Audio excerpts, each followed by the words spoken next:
Have you ever wondered when a car dealership appraises your trade, what they're looking at?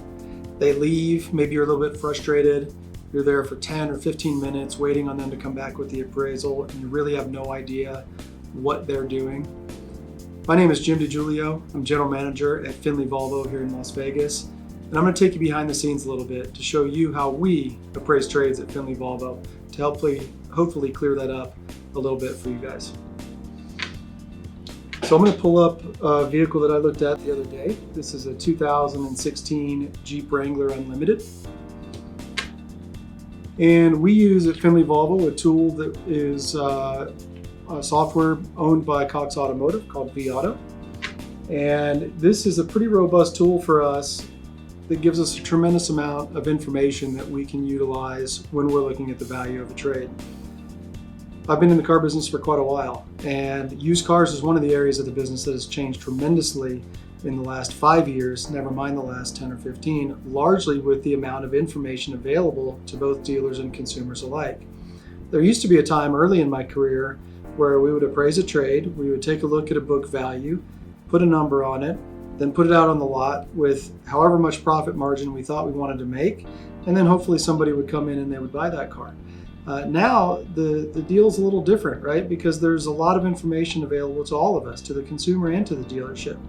And with everything being so focused with the online environment, we must be relevant on day one if somebody's looking for a vehicle in a search, or else we're going to be not relevant at all. So what we take now is a very, very data-based, market-driven approach to the valuation on a trade. So let me show you a little bit about what that looks like utilizing the software system that we use, and I'll show you what we have. So again, this is a 2016 Jeep Wrangler Rubicon. It's got 26,600 miles on it. The vehicle is an automatic, beige in color. This particular vehicle I was looking at auction, so you'll see that in the sourcing here. I've got it as a purchase, and then there's me. So when I start to take a look at this vehicle, there's a few things that we're going to look at just to the start. Number one is I'm going to look at how this car scores as a grade. What this grading report card tells me, based on some of the settings that I have in the system, is, for instance, demand. This vehicle is going to show up in 99.27 percentile of the searches for a Jeep Wrangler Unlimited. Makes sense. Super popular vehicle. Absolutely makes sense. Vehicle interest. This is the conversion rate from when it shows up in a search to when somebody clicks on that specific vehicle. So it's going to average about a 2.31% conversion rate. Okay, not amazing, but pretty decent. Volume, in the last 45 days, 18 of these have been sold within a 200-mile radius. So pretty decent amount of volume. And then day supply. Day supply is a really, really important factor that we look at when we're looking at a vehicle, because it gives us an idea of the market tolerance of a vehicle. And what we're doing is we're looking at a 45-day sale history. And because of the software that's utilized, we're able to look on all of the major websites that you would expect to see what vehicles are listed, and then what vehicles come off of those websites indicating that they've been sold. And so we want to make sure that we're not getting ourselves into a situation a lot like a neighborhood. Maybe a housing market has slowed down or something, and houses are sitting as opposed to going really, really fast. And that's going to have to do with the type of, in housing, it would be the type of house, right? Is it a single story? Is it a two-story? What school districts? What's the neighborhood pricing? That whole type of thing. We really look at a similar situation in the vehicle landscape to make sure that we're putting the best number possible on this vehicle. So as I scroll down, I'll start to get an idea of how many of these cars are out there for sale and what the average price is. And what I do is I'll look at a mile radius. Las Vegas is a little bit of a unique market because we're a bit on an island. However, we still want to look 500, 700, 800 miles. Sometimes we look at the entire country, depending on how many vehicles of a particular fashion are for sale, so that we can get an accurate idea of the market, because sometimes the sample size is just too small to be able to use a really tight radius. And the reality of it is now, because everybody, for the most part, finds their pre-owned vehicles online, there's people that will travel. We got a call yesterday. A gentleman in Connecticut is looking at one of our pre-owned cars. So the world has really expanded quite a lot from what it used to be when somebody would just go out on a Saturday and go to 3 or 4 or 5 lots and hopefully find the right car. So what we want to do is we want to make sure that we're looking at an accurate enough sample size to get an idea of the sale rate and the day supply of a particular car. But we also want to be mindful of the fact that we are at the end of the day still a little bit localized. And so I don't want to look at 500 cars for sale necessarily, but I'm going to look at a lot of this data to see where we're at. So right now I've got it set to a 100-mile radius. There's 10 vehicles that would be a 2016 Jeep Wrangler Unlimited Rubicon with an automatic. Right? It has to match all of those criteria to show up in this search. So there's 10 of these cars. So now I can look at these 10 vehicles and I can actually look at the market listing on these cars and I can tell how long the vehicle's been for sale. So for instance, this vehicle here is listed at $54,900 by a private seller here in Las Vegas, incidentally, but it's been on the market for 132 days. So is it really for sale? I don't know. It's harder to include that one in the data. I'm sure it's fully customized, but probably a little bit of a poor vehicle for me to look at in terms of a standardized appraisal. So I see this other vehicle here, only a week on the market, $38,491. That's the only price that they've had. And this is at a dealership over on 215 here in Las Vegas. It's actually another Jeep store. There's a vehicle here that's been on the market for 63 days. It's got 27,967 miles on it. Very comparable to my 26.6. I would call it the same. They've got the car listed at $31,999. Interestingly enough, they started it at $36,999 and have since lowered the price all the way down to $31,999 with the 63 days in inventory. This next vehicle, 35,000 miles, 135 days they've had it on the market. $33,998 is the price. And on here you can actually see that the pricing's been a little bit all over the map.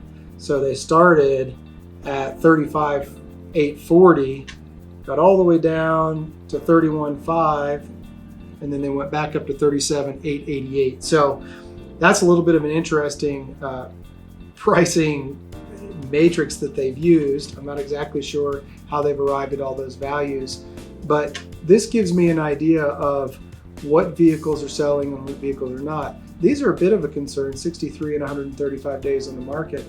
3 days, brand new fresh, 43 days at 39,000, and then 51 days at 35,473. So now I've got a pretty good idea of what the market is on this vehicle, and it looks like it's pretty much mid-30s, depending on perhaps some things. Is the vehicle lifted? Is it not lifted? Does it have aftermarket wheel and tires? Is there a winch? You know, Jeeps are a little bit of an interesting niche in and of themselves, and there are things that will definitely affect the sale rate. Does it have, a bunch of aftermarket LED lights? And if so, is it a really big company like Rigid, maybe, who makes really high-end, really good lights that would cost somebody thousands of dollars to put on? Those types of things in the Jeep space make it a little bit interesting to where you can't just only utilize the data. But there's the average market price is $36,193. I've got a little bit less miles, so this is saying that I might have a little bit of pricing tolerance up. And then in here, the challenge is there's not enough vehicles to dictate a day supply.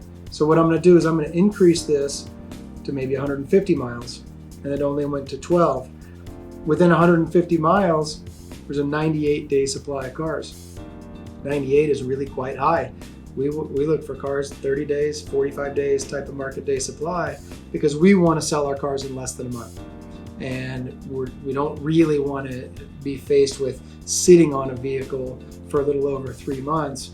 And so right now, if you look at where the market is, if I priced it at $37,200, I would be right at the market average based on the miles. But the reality of it is, with a 98-day supply, I don't want to be one of the highest. I don't want to be number 7 out of 13 price-wise. I'm really probably going to need to advertise that car for less in order to be competitive in the market and be able to move that car in a timely fashion.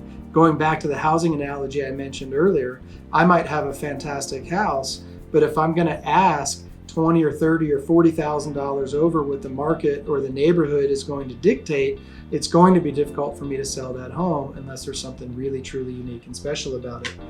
So what I'm going to look at is adjusting my appraised value to where I can get a little bit lower. I'm still really probably not quite there if I'm going to allow for any kind of a reconditioning or transportation or anything like that I might have to do. We're still a little bit on the high side. So if I go now at $31,000 appraised value, and this only with a profit margin of 500, quite honestly, that's a pretty poor return on a $30,000 investment. But you get to see exactly what I'm looking at on a daily basis. That would advertise the car at $33,184. I'd be price ranked number 4 out of 13 cars on the market.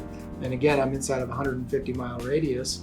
But I would be V ranked, which is a value rank of number 2 out of 13. So it represents really a pretty good value to a client or to a guest.